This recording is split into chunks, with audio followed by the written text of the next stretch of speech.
రారా కూర్చో.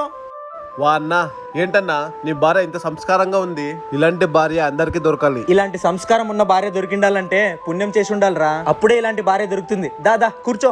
అవునన్నా, నువ్వు చెప్పి నిజమే. సరే కానీ ఎందుకు వచ్చావురా? ఈ లైట్ ఇచ్చేద్దామని వచ్చానన్నా. అన్నయ్య నీళ్ళు తీసుకోండి. అన్నా, నీ భార్య చాలా సంస్కారంగా ఉందన్నా. ఇవన్నీ ఎలా మేనేజ్ చేసావన్నా నువ్వు? భార్యని గ్రిప్ లో పెట్టుకోవాలంటే తాడని చాలా టైట్ గా కట్టి పెట్టుకోవాలరా. లూజ్ గా వదిలేసామనుకో మన గ్రిప్ లో నుంచి వెళ్ళిపోతారు. సూపర్ అన్నా నువ్వు. సరే నేను వెళ్ళొస్తా అన్నా. సరేలేరా. వదినా, నా ఫోన్ ఇక్కడే మర్చిపోయాను. సరే తీసుకొస్తా.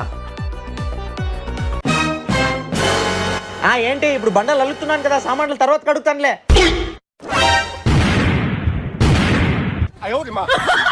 తాడు చాలా టైట్ గా కట్టావు. టైట్ గా అందరి ముందు పరుగు పోయిందిగా.